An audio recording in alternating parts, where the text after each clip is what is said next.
Após breve intervalo, estamos retomando a nossa 49ª sessão ordinária virtual de 23 de julho de 2021.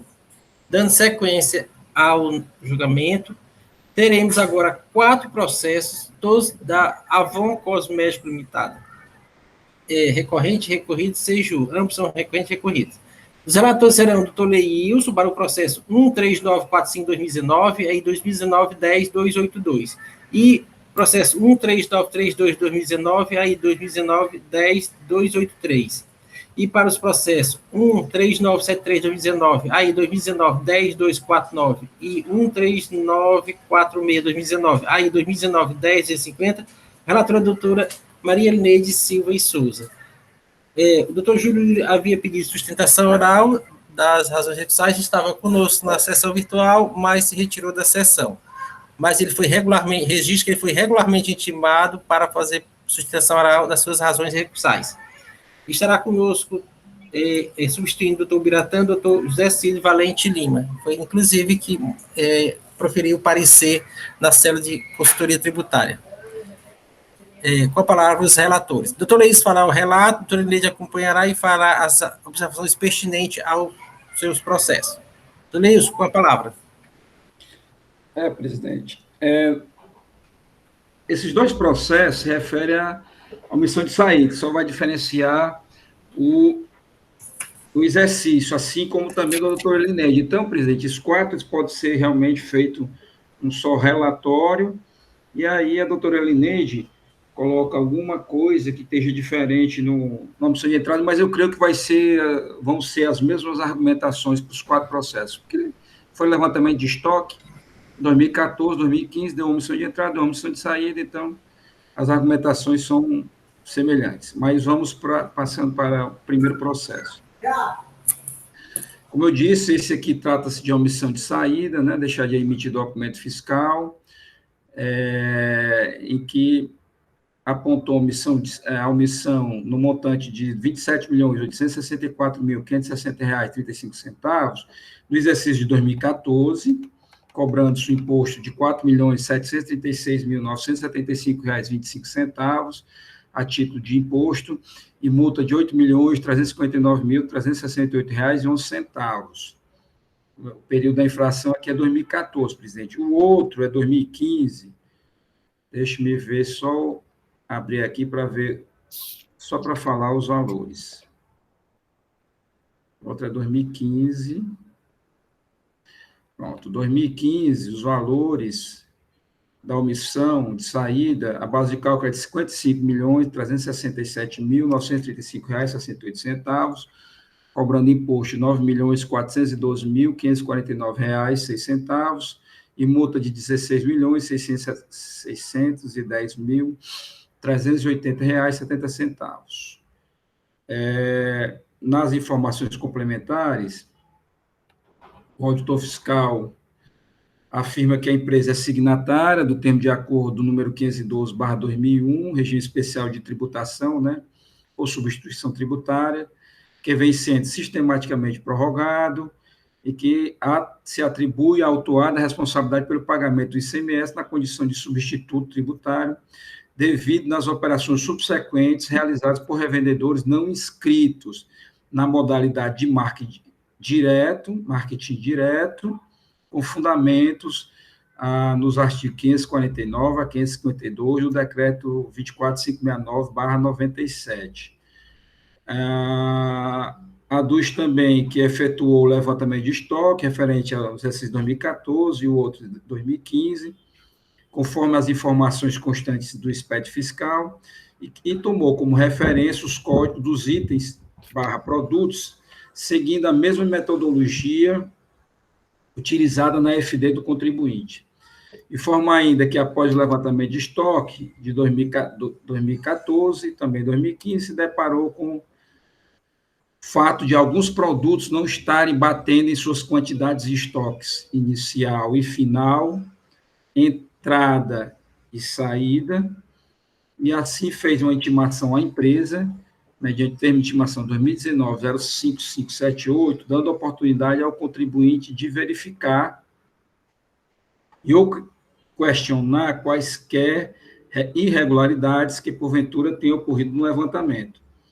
E decorridos 37 dias da emissão do termo de intimação, não houve manifestação sobre o levantamento de estoque efetuado.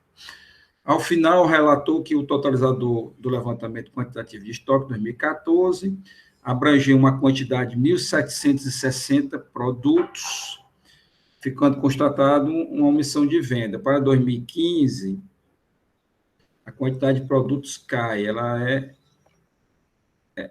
deixa eu ver aqui, 2015 agora. 1.160, 900 quebrado. Não estou achando, não, presidente, mas isso é irrelevante, a quantidade dos produtos. Né? Passando mais à frente do relatório, o contribuinte ele interpôs a tempestiva impugnação e o julgador monocrático julgou pela parcial procedência. Só um minutinho aqui.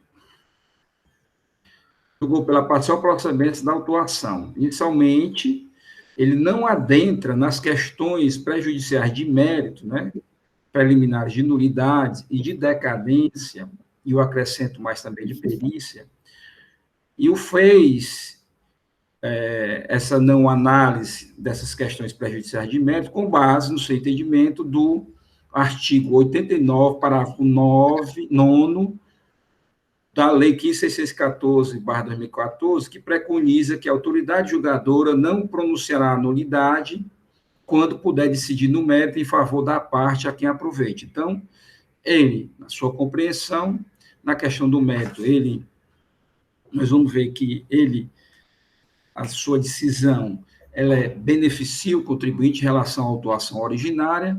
Em razão disso, ele compreendeu que não precisava analisar as preliminares de nulidades e decadência.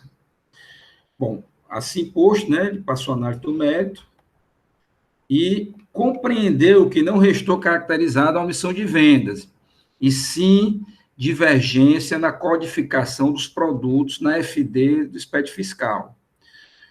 E disse que restaram provadas pela impugnante não só o devido recolhimento do ICMS da submissão tributária, bem como a venda de todos os produtos com os seus respectivos documentos fiscais, e que, por decisão de marketing comercial e promoções regulares, quando da venda dos produtos, a empresa lançou mão da codificação DUME, com controle interno, o que gerou vários códigos para o mesmo produto, a depender da promoção comercial que a empresa estabelece, sempre obedecendo e mantendo a mesma matriz mãe do código original disposto na FD. Mais à frente, no recurso, trago as explicações do que é essa codificação DUME, né? Em razão dessas citadas divergências de código estarem em desacordo com a legislação, entendeu o julgador de primeira instância pela aplicação da multa fixada no artigo 126 da Lei 2.670/96, do CAPT, né? Por se tratar de mercadorias já tributadas por substituição tributária. Razão da decisão exarada, primeira instância, ele interpõe devido reexame necessário, também a autuada interpôs recurso ordinário, e que suscitamente ela alegou. Aí vem as preliminares de nulidades, né? E decadência. Alegou a preliminar de nulidade no recurso, né? Alega a preliminar de nulidade da decisão por falta de indicação de dispositivo legal à infração cometida e erro na fundamentação e aplicação indevida do artigo 84, parágrafo 7 da Lei 15.614/2014, por não se tratar de correção de fundamento legal, mas de nova autuação. Então, a parte aqui rebate, que é a nulidade da decisão, porque entende que o julgador não poderia ter feito aquele reenquadramento com base no artigo 126, porque estaria aí um novo fundamento para uma nova autuação. Ele não trouxe fundamento, não fundamentou sua decisão, o porquê dessa correção. Bom, também alega preliminar de decadência referente ao exercício 2014, aqui 2014, com certeza deve ter essa mesma preliminar de decadência para o exercício 2014, da omissão de entrada da doutora Elineide. 2015 não tem essa preliminar. Com base no artigo 150, parágrafo 4 do CTN, essa é a primeira preliminar, ele quer a extinção de todos os exercícios de 2014. Também aduz uma preliminar de decadência parcial referente ao período de janeiro a julho de 2014, nos termos do artigo 150, parágrafo 4 do CTN. Então, são duas preliminares de decadência, duas preliminares. A primeira, ele quer a extinção de todo o exercício 2014, porque, como existiam meses que foram alcançados pela decadência contada a partir do 150, parágrafo 4, deveria se estender para todo o exercício. E, no segundo momento, ele pede a decadência parcial só para os meses que efetivamente estariam alcançados com base na contagem do 150, parágrafo 4, que é o período de janeiro a junho. Alega uma preliminar de nulidade do auto de fração diante da ausência de fundamentação legal e da inconsistência lógica entre a descrição dos fatos e o crédito constituído. Traz outra preliminar de nulidade do auto de fração por erro na apuração dos montantes devidos em razão da utilização de premissa fática equivocada. Pronto, aí diz também inexistência da infração em decorrência da utilização de codificação DUME na sistemática de operações comerciais da recorrente, havendo a criação de mais de um critério de faturamento para o mesmo produto. Aí ele diz, a explicação dessa codificação DUME, que um mesmo produto pode ser associado a diversos códigos de faturamento, e estes são alterados de acordo com o valor da venda das mercadorias, sendo esse procedimento utilizado pela empresa de modo a viabilizar a venda de um mesmo produto sob diferentes condições comerciais. Então, na entrada do estabelecimento, continua da recorrente, as mercadorias recebem um código que coincide com a NCM e a NBM. Porém, algumas vezes, este não corresponde ao código da mesma mercadoria quando lançada a respectiva saída, por causa da codificação DUME. Então, ele traz um código na entrada, que é o da NCM, e nas saídas, dependendo do desconto das condições de venda, ele altera o código dessa mesma mercadoria. Tá? Aí informa, o código-mãe que consta no SPED corresponde a um número com 5 a 7 dígitos, e este normalmente se refere ao produto que é vendido pela recorrente nas condições comerciais padrão, ou seja, quando as mercadorias são vendidas a um preço cheio, não há descontos, né? Quando ele fala em preço cheio.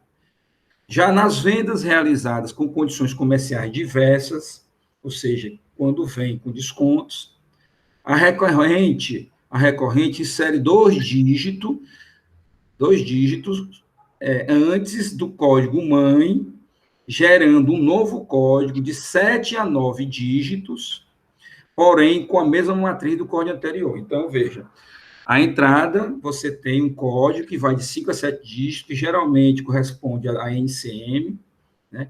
Quando vende a sem desconto, esse código é replicado na saída, mas quando vende com algumas condições de desconto, quando ele fala condições comerciais diversas, é acrescentado a esse código mais 2 dígitos, e esses 2 dígitos que são acrescentados vai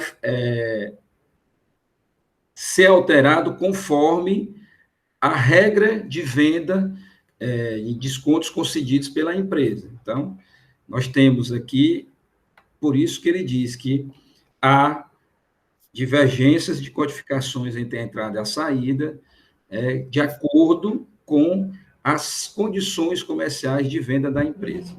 Então, poderíamos imaginar que ela pode ter, no mínimo, 3 condições, 3 codificações de venda. Sem desconto, que vai ser a mesma da NCM, com algum desconto, que vai ser de 7 a 9 dígitos, né? Aí, esses 2 dígitos aí vai ser conectado com a forma de desconto prevista, né? Mas que contém a matriz, né, do código de entrada, né? Bom, essa sistemática, ela diz, né, que é utilizada pela empresa de modo a garantir o controle interno dos produtos de acordo com os preços que são comercializados e adotada em todas as suas filiais, nos diversos estados que atua, melhor dizendo. Ela também pugna pelo agrupamento das mercadorias, por seus códigos-mãe, ou mesmo por sua descrição, uma vez que existem múltiplos códigos que caracterizam o mesmo produto, em razão das condições comerciais da empresa. O levantamento fiscal não levou em consideração, outra alegação, o levantamento fiscal não levou em consideração o fracionamento dos produtos, que decorre de dinâmicas comerciais utilizadas pela recorrente, mas que não geram qualquer omissão na declaração das mercadorias. Então, compra sob determinado, sei lá, um pacote e vende por unidade, né? Ela disse que não foi considerado esse fracionamento dos produtos. A diferença entre as numerações decorreu de limitação do próprio sistema SPED. Aqui ela faz uma alusão à quantidade de numeração na saída, né, que acha que o sistema SPED ele tem uma limitação para tanto. Bom, alega também legitimidade da cobrança da atualização monetária em juros superiores ao aplicado para débitos federais. Ao final, como eu disse, presidente, ela requer a nulidade por vício formal relativa à nova autuação praticada na decisão de primeira instância, nulidade da decisão, viu? Essa aqui é a nulidade da decisão, decadência do crédito tributário, nas duas modalidades, parcial ou total, e as nulidades por falta de fundamentação legal ou erro na aplicação do artigo 126 da Lei 2.670/96 e aquelas outras nulidades que eu mencionei. E também o cancelamento integral da autuação, razão de ausência de infração e a limitação dos juros aplicada até a taxa Selic. Bom, a assessoria processual tributária se manifestou pela anulação do julgamento de primeira instância, com retorno dos autos para se proferir novo julgamento. E aí eu aproveito a presença do doutor Sidney para que ele faça as considerações do seu parecer em razão de anular a decisão de primeira instância com retorno dos autos para se proferir novo julgamento. Presidente, esse é o sucinto relato para os dois processos. Obrigado, doutor Leilson. Doutora Neide, tem alguma observação a ser feita nos processos de sua relatoria? Senhor presidente, vou falar só as particularidades mesmo com relação à infração. Não mude mais, tudo aproveita.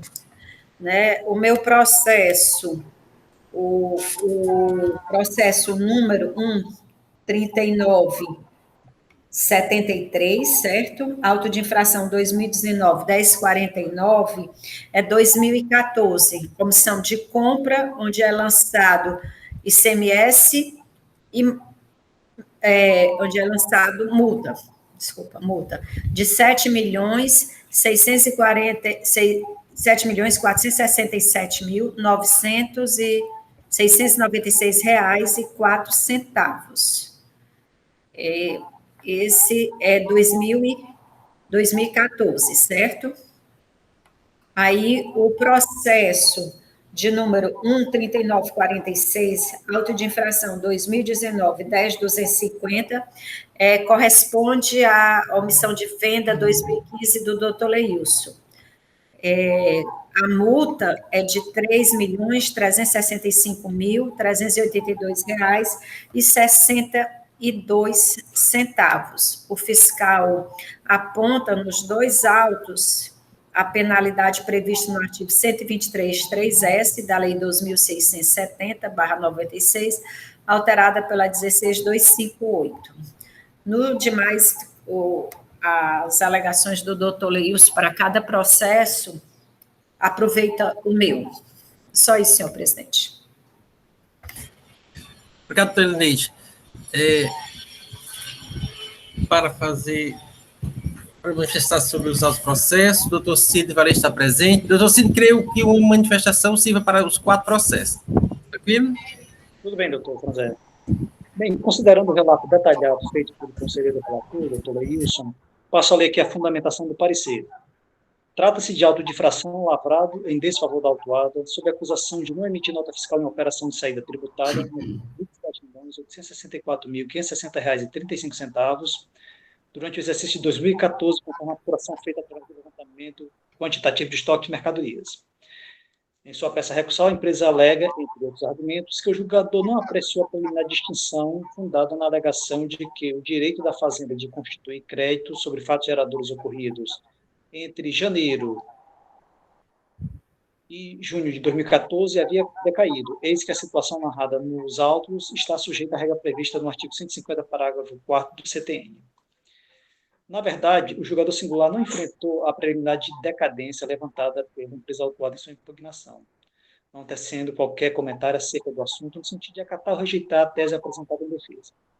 Embora tenha feito menção ao artigo 84 da Lei 15.614/2014, a simples reprodução do referido dispositivo não é suficiente para expressar o seu entendimento sobre a questão levantada e motivar sua decisão, até porque ele seria aplicável ao caso se a decisão fosse de improcedência total da acusação fiscal, o que não ocorreu no caso. Ora, tendo sido o auto de infração julgado parcialmente procedente, caberia ao julgador analisar se os lançamentos atinentes aos meses de janeiro a junho de 2014 estavam atingidos pela decadência tributária. No entanto, não consta no julgamento singular qualquer análise nesse sentido. Conforme o artigo 83 da Lei 15.614/2014, serão considerados nulos os atos praticados com preterição de quaisquer das garantias processuais constitucionais, assim entendidas aquelas que atentem contra a defesa e contraditório. No presente caso, houve clara violação aos aludidos princípios quando o julgador proferiu decisão sem apreciar os argumentos defendidos pela autuada de que os créditos tributários atinentes aos meses de janeiro a junho de 2014 haviam decaído. Além disso, consta, ainda na peça recursal, que a decisão singular é nula por não haver indicado o dispositivo legal que a fundamentou, assim como a indicação incorreta, errônea, na multa aplicada. No caso em tela, a autoridade julgadora entendeu que os elementos de prova constantes dos autos não demonstravam a saída de mercadorias sem nota fiscal, mas tão somente a divergência na codificação dos produtos entre o descrito na nota fiscal e o lançado na FD, conforme se verifica no trecho da decisão abaixo reproduzido, abre aspas. Restam provadas pela impugnante não só o devido recolhimento do ICMS-RT, como a venda de todos os produtos com seus respectivos documentos fiscais, e que, por decisão de marketing comercial e promoções regulares quanto à venda dos produtos, a empresa lançou mão da codificação única, como controle interno, o que gerou vários códigos para o mesmo produto, a depender da promoção comercial que a empresa estabeleça, sempre obedecendo e mantendo a mesma matriz-mãe do código original disposto na FD. Restou demonstrado apenas divergência na codificação dos produtos entre o descrito na nota fiscal e o lançado na FD, mantendo-se intacto o código-mãe como regra matriz e não observado pela auditoria, não causando nenhum prejuízo financeiro ao fisco cearense quanto ao ICMS-ST, a recolhimento do ICMS-ST na forma do termo de acordo do 502/2001 e suas alterações posteriores. Fecha aspas. Contudo, o julgador não expôs o dispositivo legal que fundamentou sua decisão, apontando somente a penalidade que entendeu apropriada ao ilícito constatado. Tendo alterado a infração denunciada na peça acusatória para outra completamente diversa, não apontou o dispositivo legal que a empresa teria infringido, segundo a interpretação que fez dos elementos de prova constante dos autos, aplicando uma penalidade que, pela sua generalidade, não é possível identificar com precisão o ilícito que entendeu caracterizado no processo. De acordo com o artigo 82 do Decreto 32.885/2018, a autoridade julgadora apreciará livremente as provas, podendo indicar expressamente os motivos de seu convencimento. Isso significa dizer que a imputação de qualquer penalidade deve ser acompanhada dos pressupostos de fato e de direito que a autorizam, isto é, sempre acompanhada da devida fundamentação, posto que o ato de fundamentar não implica mera faculdade do julgador, mas um dever inseparável da obrigação de julgar. Uma decisão não motivada viola, em última análise, o devido processo legal, sendo passivo de nulidade. Não se trata aqui da hipótese prevista no parágrafo 7 do artigo 56 do Decreto 32.885/2018, em que a nulidade do lançamento não será declarada pela autoridade julgadora quando a infração estiver devidamente determinada na peça acusatória, mas, por erro ou omissão, nele não constam dispositivos legais e os que cominem as respectivas penalidades. No caso em tela, o julgador singular entendeu que a acusação denunciada na auto-infração era improcedente, mas, embora tivesse manifestado explicitamente esse entendimento, resolveu imputar nova infração ao sujeito passivo a partir da interpretação que fez dos autos, deixando de indicar o dispositivo legal que fundamentara a sua decisão e aplicando uma penalidade que nada diz sobre a infração que entendeu ter sido caracterizada nos autos, proferindo, a meu ver, uma decisão imotivada. Mais do que isso, a autoridade julgadora proferiu decisão extrapetita, assim entendida como aquela que julga algo diferente daquilo que foi pedido, analisando questão diversa da que foi pleiteada. Ao proferir uma decisão, o julgador deve ficar adstrito ao pedido formulado na auto-infração, o que não ocorreu no presente caso. Segundo o artigo 492 do CPC, novo CPC de 2015, usado aqui supletivamente, é vedado ao juiz proferir decisão de natureza diversa da pedida, bem como condenar a parte em quantidade superior ou objeto diverso do que foi demandado. Isto posto sobre o conhecimento do recurso ordinário e do reexame necessário, dando-lhe provimento a fim de anular a decisão proferida em primeira instância, com base nos argumentos expostos nesse parecer. Esse é o entendimento, senhor presidente. Obrigado, doutor Sidney. Senhores, o processo está em debate. Os processos, aliás, estão em debates. Doutor Leilson? Presidente, eu acho que foi muito feliz o parecer do doutor Sidney. Analisando a decisão de primeira instância, me pareceu que ela foi absolutamente equivocada. Eu digo que faltou os pressupostos fáticos de direito, como disse o doutor Sidney, para que ele pudesse refazer essa modificação da penalidade. Em nenhum momento não se encontra nos autos nenhuma narrativa de acusação ter se dado em razão de codificações divergentes, né? Até porque o auditor ele intimou a empresa ficou silente. Então, o auditor, em nenhum momento na sua informação complementar, ele aduziu essa questão de codificação diferente, no sentido de o julgador de primeira instância aplicar o artigo 126, né? Tem também a questão de não se adentrar nas questões da decadência, né? Porque parte, ou no todo, do auto de infração poderia ser objeto de extinção se entendesse o julgador de primeira instância pela decadência. Ele pede da decadência primeiro total e outra parcial, e nenhum dos dois pedidos, o julgador monocrático, ele aduziu qualquer tipo de análise, qualquer tipo de comentário. A mesma coisa se dá com as preliminares de nulidade. O que o julgador fez foi achar que aquilo se tratava de uma divergência de codificação e, portanto, não caracterizaria uma omissão de venda, e por achar que aquilo caracterizariam as divergências com a penalidade do caput do artigo 126, deixou de abordar essas outras questões. Inclusive, me parece que na fundamentação dele, ele também não fala sobre a perícia, né? A empresa pede a perícia no sentido de fazer agrupamento desses códigos. Olha, meu código raiz aqui é o mesmo desse código, meu código raiz aqui com 7 dígitos, é o mesmo, essa mercadoria que, referente a esses códigos raiz de 7 dígitos, que equivale a NCM, é a mesma mercadoria que foi vendida com esses 9 dígitos aqui, esses 2 primeiros dígitos que eu coloquei, no sentido porque esse aqui teve um desconto lá de 20%, e eu tenho como saber, só olhando ali a codificação da mercadoria, qual é o desconto que é dado na minha venda.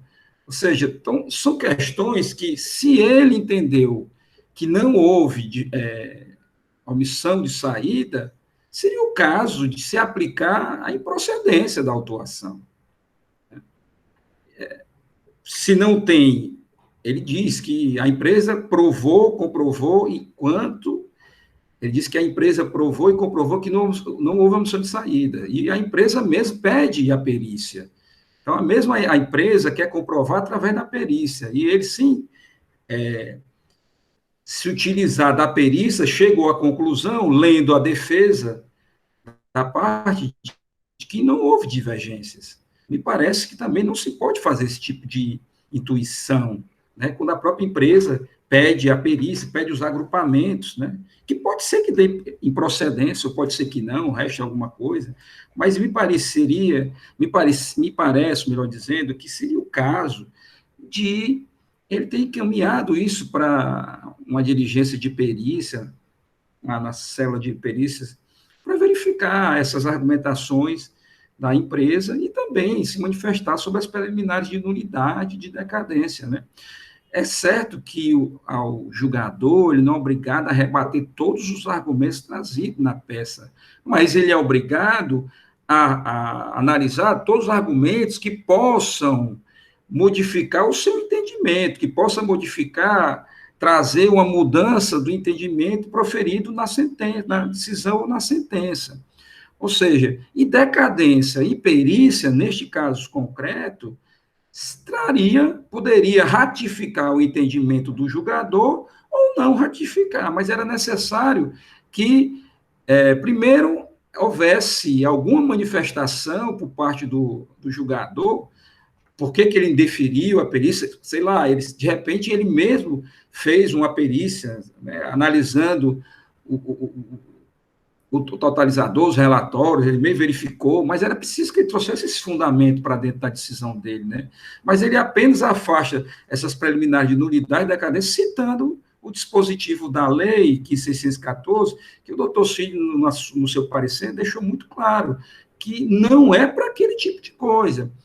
Para esse tipo de situação, para você trazer aquele dispositivo. O dispositivo do reenquadramento é quando dá narrativa dos pressupostos fáticos e de direito constante nos autos do processo, você tem como reenquadrar aquela penalidade em outra penalidade.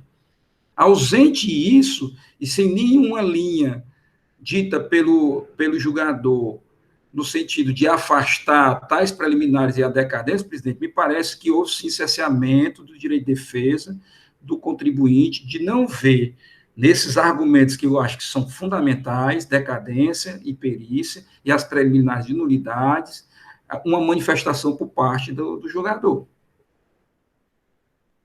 Então, presidente, eu entendo que no presente, nos 4 processos, me parece que a decisão mais razoável é de anular essa decisão de primeira instância, volvendo os processos à primeira instância para que ela enfrente todas essas preliminares, inclusive perícia, que me parece que é um caso que se sujeita à perícia, o próprio pedido da empresa, que pede agrupamento. Né? Eram essas minhas colocações, presidente.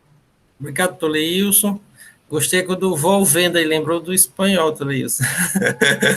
Devolver, voltar. Trelinete, quer fazer alguma consideração? Não, doutor Franzé, aproveita tudo nesse processo, realmente é isso mesmo, tem que ter esse retorno. Os demais conselheiros já estão suficientemente a par da matéria, da situação, dos fatos, estão aptos a votarem? Então, vamos colocar em votação. Escolher o voto do doutor Leilson, doutor Ney, depois sigo a trilha normal. Doutor Leilson, como vota? Presidente, voto para conhecer do recurso ordinário, dar-lhe provimento no sentido de anular a decisão de primeira instância, retornando os autos para proferimento de novo julgamento pelo julgador singular. Doutor Eneide, como vota? No mesmo sentido, no meu processo, e acompanho dele. Doutor Wander, como vota? Senhor presidente, acompanho os relatores. Doutora Jusileide? Acompanho os relatores, senhor presidente. Doutor Rafael? Senhor presidente, acompanho os relatores. Doutor Cláudio Célio? Senhor presidente, acompanho os relatores. Então, a segunda Câmara, por votação unânime, conhece dos recursos, dá provimento ao recurso de revisão necessário, né? Ao ordinário também, porque ele pediu, né? Determina o retorno do processo à primeira novo julgamento, conforme parecer da assessoria processal tributária. Essa é a decisão para os 4 processos. Senhores conselheiros, percorremos toda a pauta do dia, está encerrado o nosso expediente, aberto para assuntos gerais. Inicialmente, eu queria agradecer aqui por toda a semana, por todo este mês,